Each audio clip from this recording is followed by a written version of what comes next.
20 септември 2022 господово лето, 8 емисија на Пета димензија во спортот во продукција на Буре Весник и топ тема за нашата продукција, топ тема за фудбалска Македонија, топ тема за пошироко во фудбалска Европа, да не речеме и во целиот свет.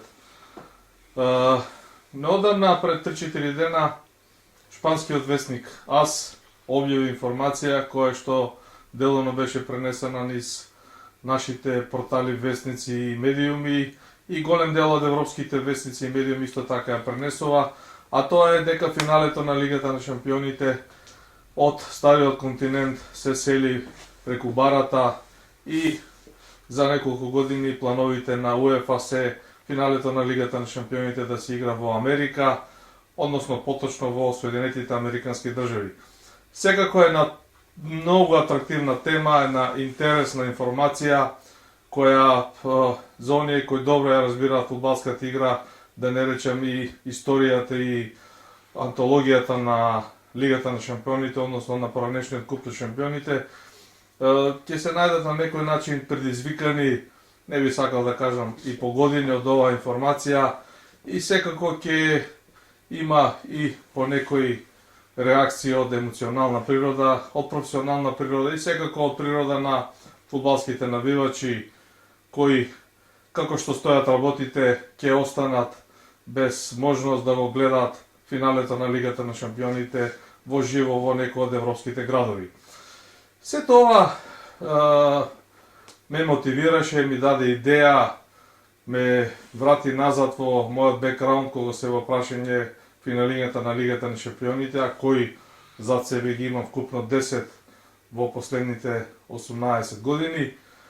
И на тој начин сакам да ја обработиме заедно со нашите пријатели од продукцијата на Буре Весник и на нашите цените и почитувани гледачи, да им ја доловиме оваа димензија, односно што тоа значи преместувањето на финалето на Лигата на шампионите од европскиот континент на американскиот континент и на некој начин да ја фатиме петата димензија на овој настан, што всушност тоа јенките, американците, ни своите маркетинг активности, ни своите бизнис планови планираат со финалето на Лигата на шампионите. Во таа насока должен сум да кажам дека информацијата се уште официјално од УЕФА не е потврдена, меѓутоа со сигурност можам да потврдам дека е на агендата на собранието на Генералниот секретаријат на УЕФА, кое е закажано идната недела и кој ќе се одржи во Истанбул. Она што успеав да го дознам низ некои неврзани разговори, низ некои, да кажам, и мои пријателски контакти со луѓето кои може би подобро од мене имаат сенси и подобри информации дали сето ова навистина ќе се обестини, потврдува дека одлуката на председателот на УЕФА господинот Чеферин е многу близко и е ставена на маса, а и останува времето да покаже само дали ќе биде изгласано членовите на извршниот одбор, а тоа со други зборови значи дека од 2026 година, значи некаде за помалку од 4 години од овој момент, финалето на Лигата на шампионите ќе се сели во Америка, дури неофицијално се спомнува и Нью Џерси, односно една мала држава во близината на Њујорк. Сето ова ќе го објасниме и малку подоцна што значи тоа играње на американскиот континент.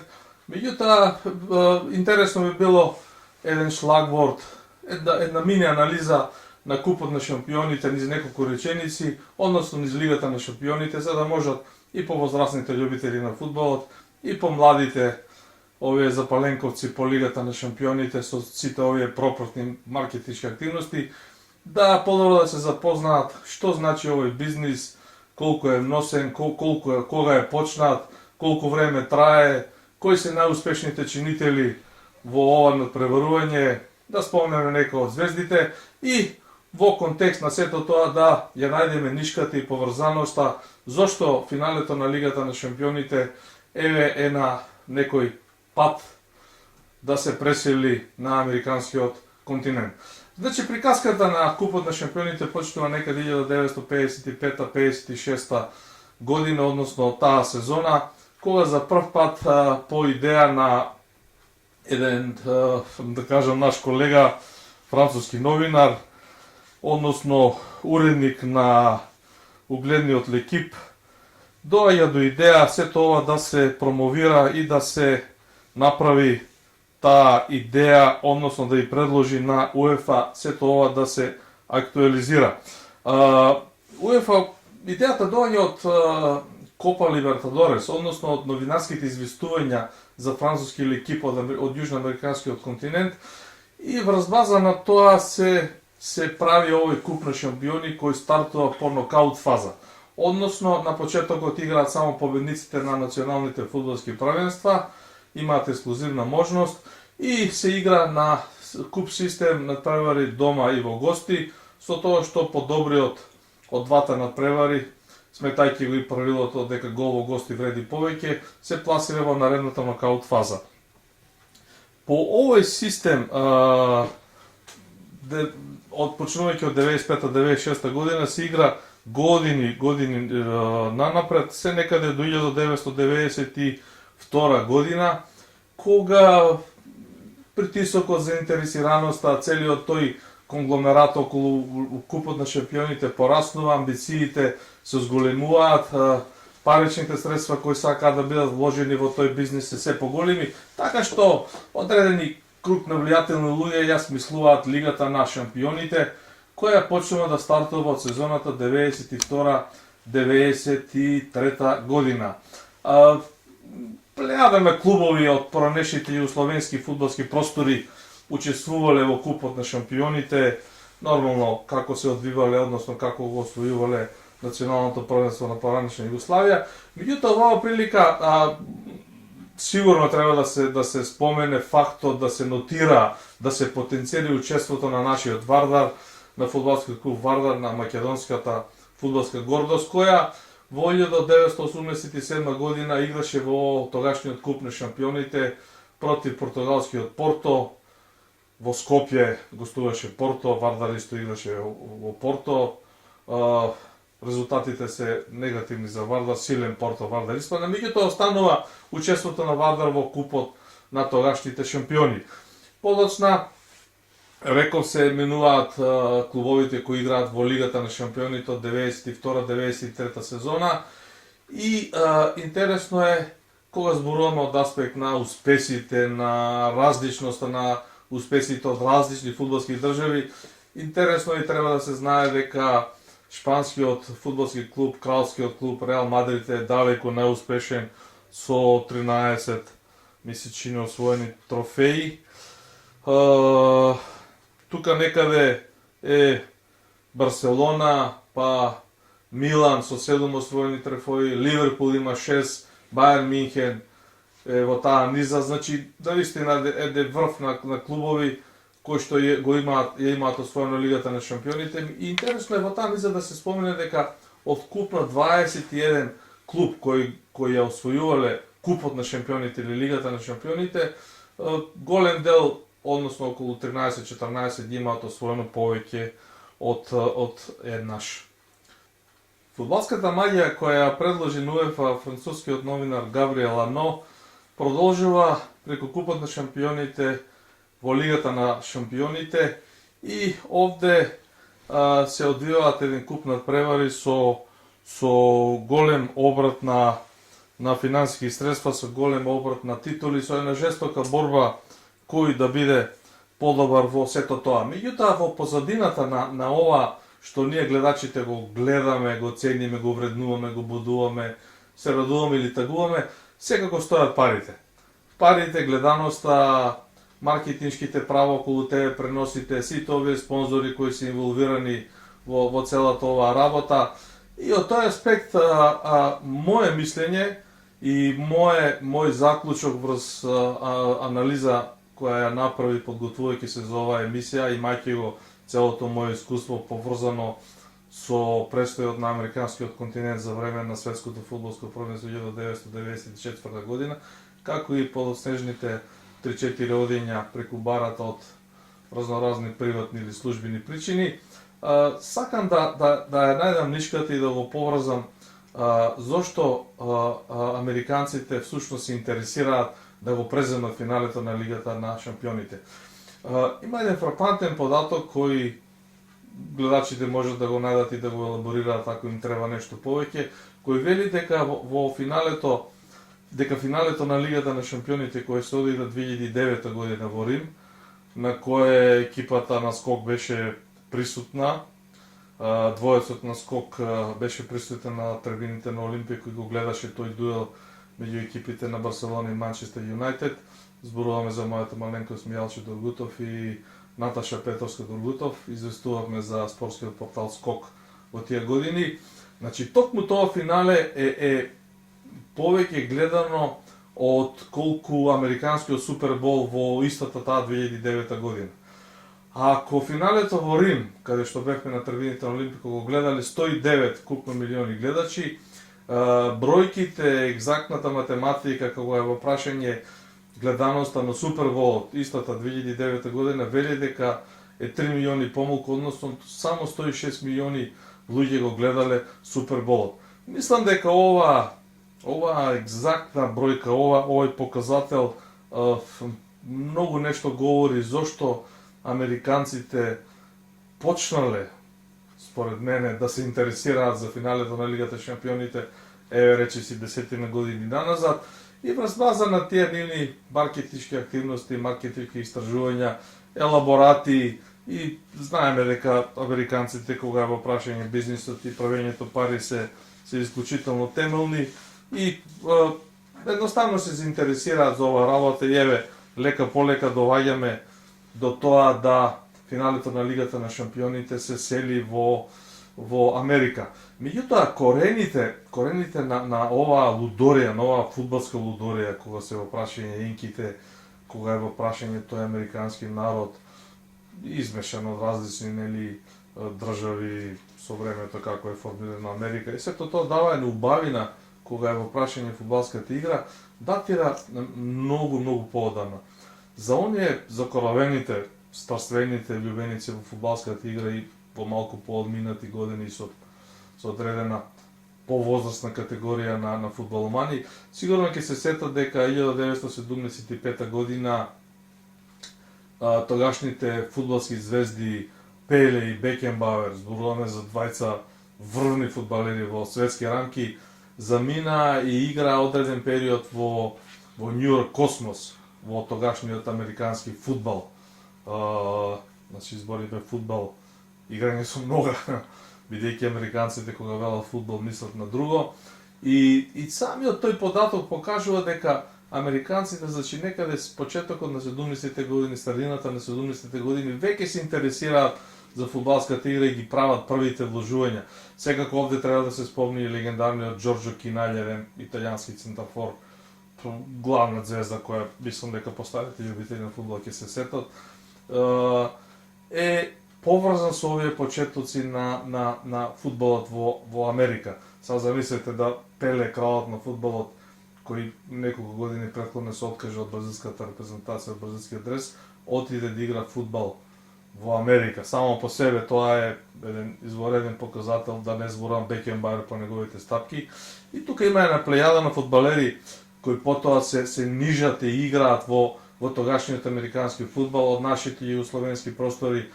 Тоа е исто така легендарниот Владимир Богичевич Блеки, познат фудбалер, шармер, во тоа време лев халф на белградска Црвена звезда, исклучително интелигентен фудбалер кој знаеше да ја смири топката на самата гол линија на вечерто дерби Звезда Партизан и да им застане здивот на таму 100.000 луѓе, што овој лудиот Блеки прави. Богичевич играше во Америка фудбал. Славиша Жунгул од Сплитски Хајдук замина преку барата и играше фудбал. И во подоцнежните години на плејада, на листа на фудбалери, ќе морам малку и да се подсетам, почнува да заминуваат во барата, преку барата, во таа низа се, да речеме, Дейвид Бекам, еден извореден фудбалер англичанец, кој одскоро замина таму, па Пирло италијанецот играше во Америка, да не зборам Роби Кин, Ирецот, исто така едно познато име, па Дейв, Вейн Руни, англичанецот, одигра скоро убави сезони, Тери Анри настапуваше во американскиот фудбал, Дел Пиеро имаше така исто една мала приказка, бразилецот Кака исто беше дел од тоа, и последната, мислам, епизода успешна од овој ранг беше на Златан Ибрахимовиќ, знаеме, популарниот Ибра, еден навистина фудбалски фраер, еден, за мене извореден фудбалер, може би топ 10 во светот на сите времиња според резултатите и клубовите во кои играл. Исто така ја искуси таа сласт на играње во американскиот фудбал. Сега сите овие имиња, сите овие плејада значи тоа са фудбалски имиња од кои, да кажем, строго почит треба да си има, нозите се тресаат поклон до земја за нивните фудбалски мајстори и нивните фудбалски постигања, играат во Америка. Сето тоа не е случајно и ете го резултатот зошто доаѓаме до таму да американците да се интересираат да ја преземат Лигата на шампионите. Во тој контекст секако парите се број еден кај американците, тој обрат, таа низа на интересно е да се спомне, by the way, што велиме дека ова е еден сувенир од Лига на шампионите, од моите 10 финалиња од последните 18 години. Значи сум бил на 10 финалиња во живо. Сум гледал многу големи екипи и сум имал убава среќа да го осетам тоа што значи да се присуствува на едно финале на Лига на шампиони, кога играат Реал Мадрид, Манчестер Юнајтед, не знам, Барселона, Милан, Ливерпул и така натаму. И ред, значи тука убавината е наша, на гледачите, на новинарите, на присутните, меѓутоа бизнисот во позадина е на сите оние кои го креираат и кои го градат тоа. Самиот пласман во Лигата на шампионите носи 3,9 милиони евра. Секоја победа во Лигата на шампионите е 800.000 евра, а еден освоен бод, односно нерешен резултат, се делат 800.000 евра на двете екипи, секако оние кои ќе се пласираат во Лигата на шампионите. Пласманот во нокаут фазата носи нови 3-4 милиони, пласманот во полуфиналите исто така. Сега тука ги имаме екзактните бројки, меѓутоа се тоа 3-4 милиони, 5 милиони. И единствено знам дека победникот добива 9 милиони евра. Само за победа во финалето. Добива 9 милиона евра. Значи, еден македонски клуб, доколку би се пласирал во Лигата на шампионите, добива 3,9 милиони евра. Ја не знам дали може да ги потроши за 2 сезони во Македонската лига 3,9 милиони евра. Мислам дека не. Меѓутоа, за жал, никако да стигнеме до тој колеж. Зборувам за Лигата шампионите, ова Лига Европа што играше Вардар и Шкупи, што беше на чекор до Лига Конфедерација. Мислам дека барем парите, зборуваме за парите, се далеку помалку. Не се, има исто така еден фрапантен податок. Значи, финалето 2009 за кој не ли спомнав дека бевме таму заедно со другите наведени на скок, двоесот на скок. Јас и Наташа известував на тој надпревар. Финалистот Манчестер Юнајтед и Бајерн Мюнхен, кој испадна во полуфиналето или четвртфиналето, ирелевантно е, добија повеќе пари од ТВ правата, односно заработија многу повеќе од колку победникот на Лигата на шампионите самата Барселона во таа 2009 година. Ете, тоа само по себе покажува дека не само парите за освоените бодови, за пласманот, за постигнатите резултати се вредни, туку и самите оние маркетиншки права кои се добиваат од сето друго. Искрено мислам дека и денеска не сум преголем оптимист, не сакам да кажам дека сум и песимист, меѓутоа никогаш сериозно не сум мислел дека американците можат да направат таква фудбалска лига или некаков таков фудбалски спектакл. Сега зборуваме за низа, не зборуваме за инцидентен настан како што го планираат Лигата на шампионите во 2026, за да можат евентуално да го загрозат фудбалскиот примат на фудбалска Европа. Мислам дека тоа нема да се случи. Дури сега ќе се навратам 1994 година кога бев на светското фудбалско првенство во Америка како специјален известувач на неделниот спортски магазин Скок. Престојав таму 25 дена, испуштив неколку утакмици на почетокот, потоа ги гледав сите овие нокаут надпревари се до финалето во Пасадена и надпревар за третото место меѓу Шведска и Бугарија и секако финалето Италија-Бразил. Патем го гледав Мексико, Бугарија, Северна Република Ирска предводена од тогаш од легендарниот Джеки Чалтон и ред други надпревари. Меѓутоа, престојот во Америка тогаш го искористив за една моја сондажа, за една моја приказка и тогаш сум сакал да пишувам текстови во стилот на Лици и опачени, кој беше една стандардна рубрика на страниците на Скок и многу ја чита, многу ја сака ја бара читателите. Во таа една моја рубрика Лици и опачени сум запишал дека фудбалот во Америка нема да успее, дека може да се игра, инаку 94 година МЛС, една мала дигресија, постоеше и се играше, јас го имам билтенот на МЛС од таа година. Меѓутоа сето тоа беше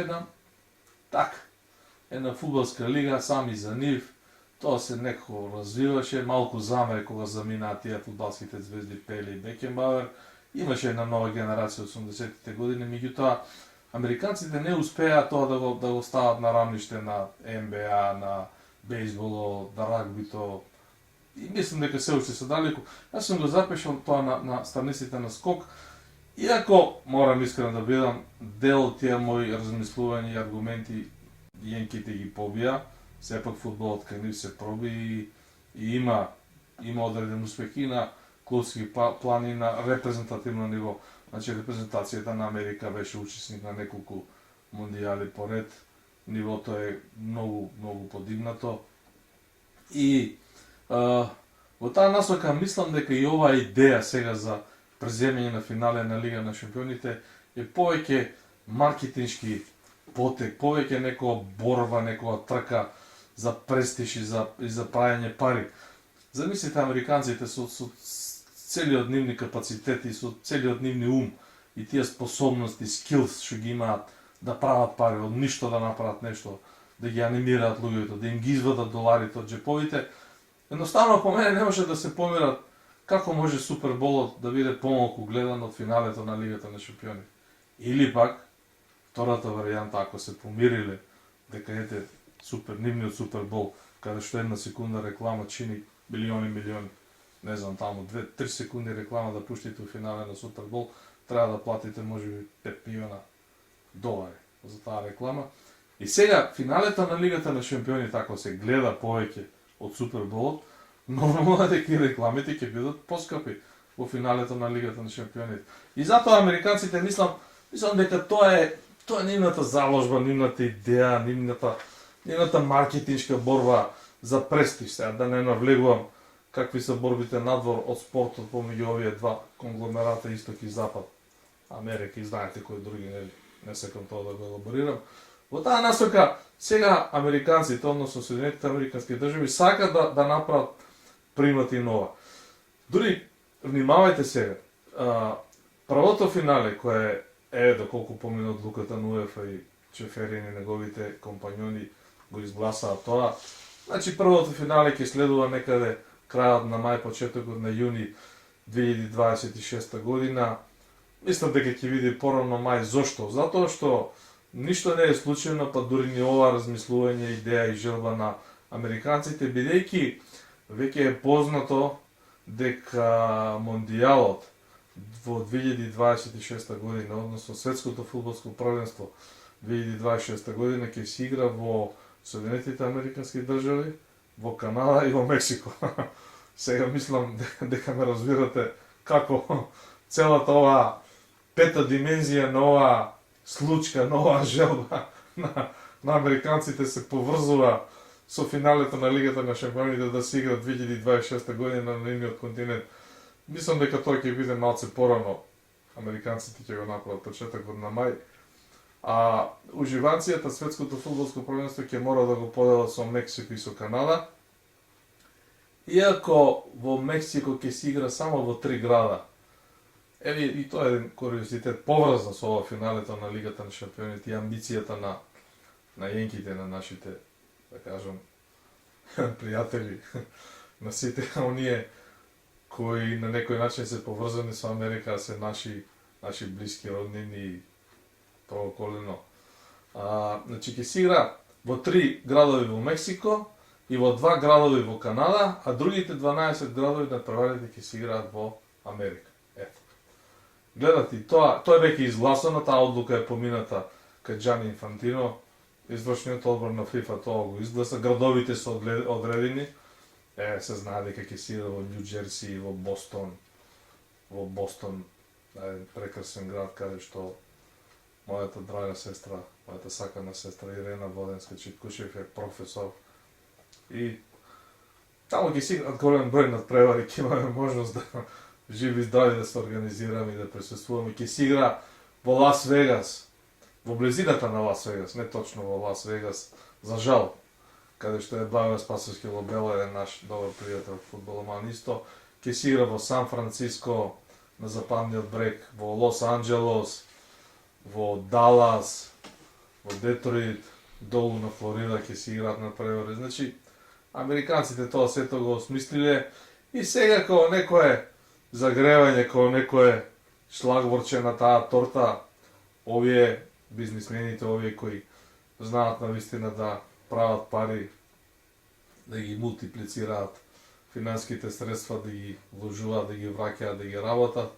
Ете, смислиле и нашле канал, нашле начин, модус, како да допрат до УЕФА, како да допрат до незиниот челник и како сето тоа на некој начин, вака фино, меко, шармантно да го пласираат низ куларите на УЕФА и да допре сето тоа до членовите на извршниот одбор на УЕФА, кој искрено мислам дека нема да имаат против оваа идеја, дека сето тоа ќе биде так релативно лесно изгласано низ некои убави конструктивни дискусии и лично јас немам сомнение дека одлуката финалето на Лигата на шампионите од 2026 година да се игра во Соединетите Американски држави. Сега дали е останала резерва, може да биде 2025 година. Зошто го кажувам ова, бидејќи финалињата 2023 година и 24 година веќе се одредени и мислам дека УЕФА тука нема да прави остапки. Дури ми се чини дека и 2025 е одредено. Јас сум сигурен ќе останам воздржан, иако овие ги знам како ќе начнат помак.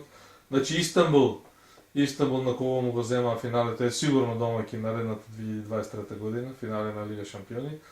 2024 година треба да е Алијанс Арена, а тука е некаде замешан и Вембли, кој стално е кандидат за некој финале Лига шампиони.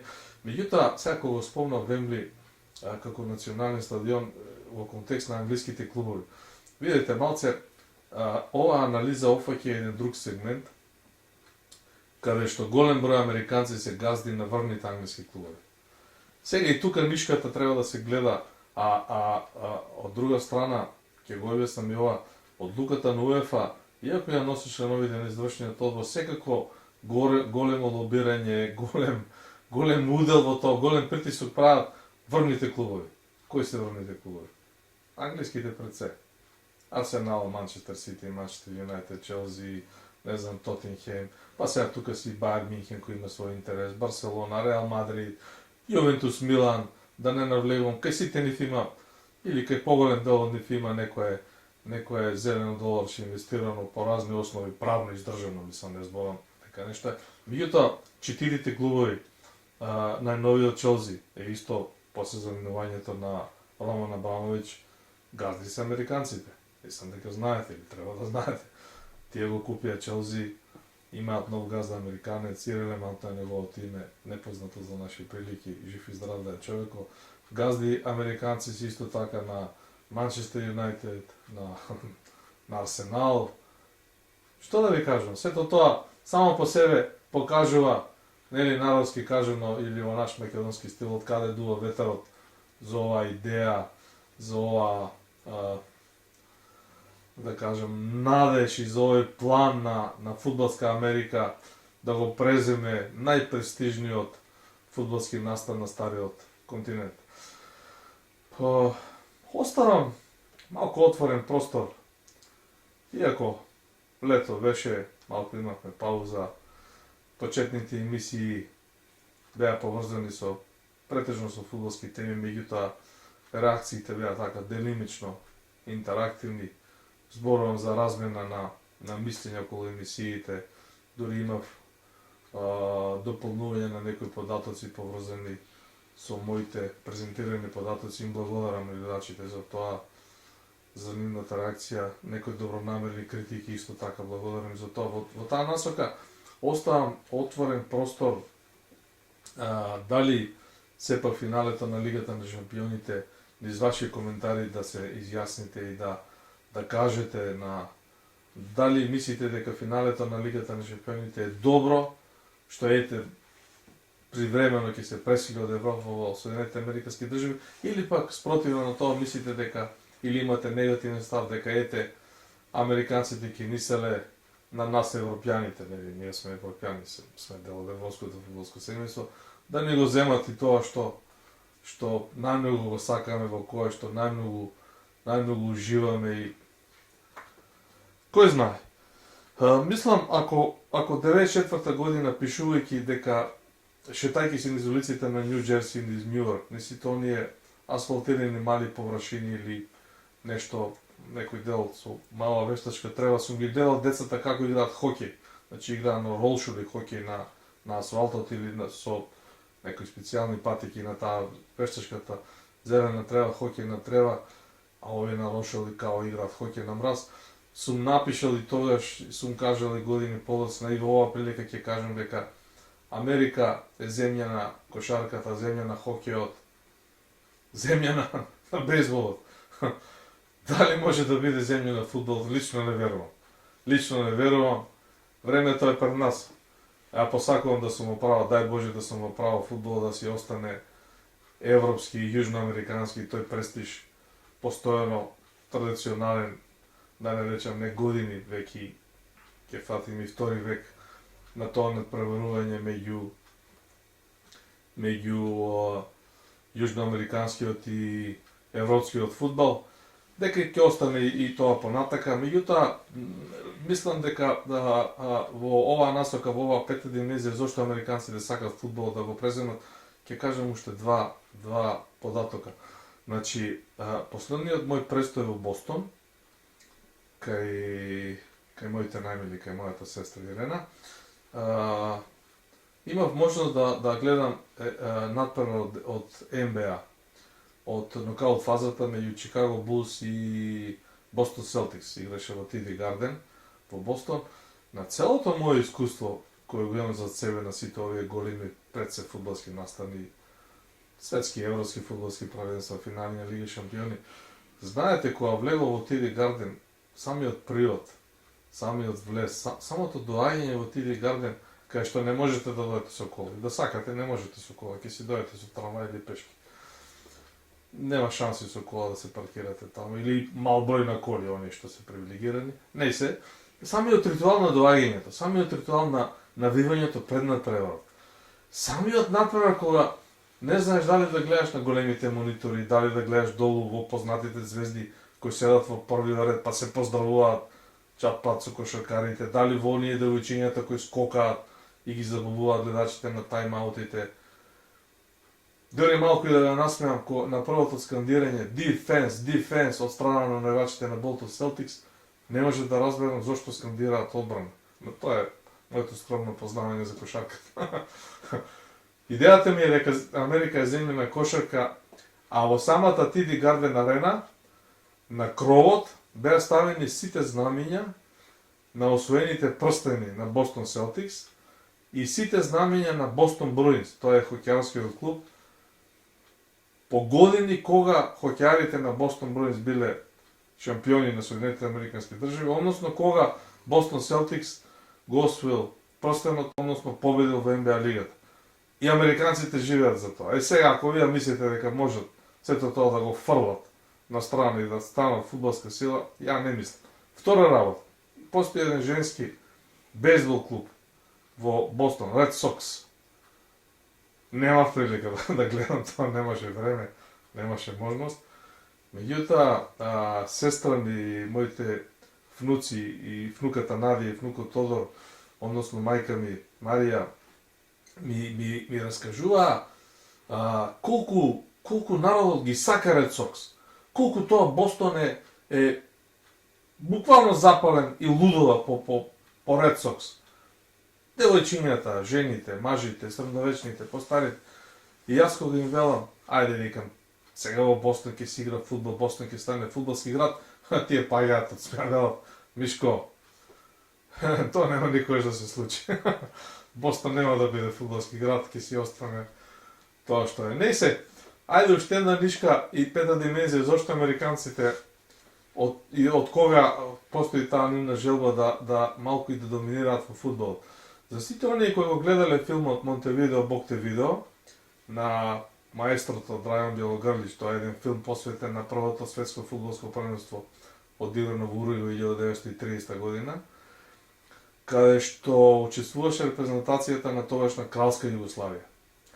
Тогаш немаше квалификации, прво светско првенство, вака, набрзо во неколку стаци да објаснам, на покана на Жил Риме, кој во филмот го глуми Драган Николич, нашиот прекрасен еколошен глумец, и се прикажува голем дел од тоа патешествие на кралскиот тим на фудбалска Југославија и учеството таму. Е сега, каде е нишката со американците и со овој бизнис нивни интерес и со нивните пари? Значи, уште на светското првенство во Уругвај, пред скоро 100 години без 8, американскиот менеджер на 3-4 најдобри фудбалери на тогашната југословенска репрезентација, меѓу кои се голманот Јакшич, односно Ел Гранде Милован Јакшич, кој доби улица во Монтевидео благодарајќи на неговите прекрасни одбрани во тоа време кога Југославија супер изигра и стигна до полуфиналето, победувајќи го дури и Бразил со изварен резултати, и Колумбија стигнува во нокаут фазата и игра некаков пријателски надпор со Америка, ете, пак Америка, каде што Америка е учесник на тоа светско првенство 300 година. Поентата ми е, менаџерот им нуди добри парични средства на тројца, четворица надобри фудбалери, значи на Милован Јакшич, на Александар Тирневич, односно Тирке, нашиот шпиц напаѓач, односно тогашното десно крило, извореден фудбалер, на класик деветката Моша Марјановиќ, интелигенција од прв ред и како фудбалер и како човек, подосна како фудбалски тренер, докажан, и на уште на неколку други фудбалери од таа генерација, како што се Ивица Бек, Милутиновиќ Милутина, славниот подосно прогласен народен херој, кој па тогаш и одбива таа понуда, не сека да биде. Не е битно, значи, менаџерот им нуди турнеја по Америка, ги облекува во Монтевидео, им исплаќа за учеството на таа турнеја и нашите, условно кажуваме, тогашни југословенски репрезентативци на кралска Југославија, имаат, значи, допирна точка уште тоа што тие маркетиншки активности на Америка, која, ете, уште од тогаш сакала да го промовира фудбалот и да ги вложи парите во тоа. Отприлика е тоа, почитувани гледачи. Се надевам и мислам дека успеав да ви ја доловам таа пета димензија на сето оно што се најавува, дека финалето на Лигата на шампионите, сега грубо кажуваме, ќе им биде одземена на УЕФА и во 2026 година се планира да се игра во Соединетите Американски држави, поточно во Нью Џерси. Giant стадион е таму еден голем кај што се играше светското првенство. Има еден друг помал нов, ирелевантно. Сето тоа се најави на една фудбалска претумбација, на едно поместување на фудбалското тежиште на Лигата на шампионите. Се обидов да ви го објаснам зошто е тоа така, како јас гледам со мојот бекграунд и со сето она кој сум имал можност да го проследам, да го видам, да го доживам и да го научам, гледајќи ги моите 10 финалиња на Лигата на шампионите, гледајќи ги моите 8 светски првенства, меѓу кои едно нели во Соединетите Американски држави, едно или повеќе низ Европа. Се обидов да ја фатам таа конекција и оставам на вас на времето да покаже дали Соединетите Американски држави, дали американците ќе успеат во ова, дали навистина финалето на Лигата на шампионите во 2026 година, во предвечерието на Светското фудбалско првенство во 2026 година кој ќе се одигра во Соединетите Американски држави, во Канада и во Мексико. За прв пат 3 држави ќе бидат организатори, ќе се реализира, ќе се осфрли не. Да бидеме живи и здрави, 2026 година не е толку далеко. До гледање и поздрав од мене, од сите чинители и креатори на петата димензија во спортот и секако луѓето од продукцијата на Буре Весник кои го овозможуваат снимањето и реализацијата на овој самостен проект.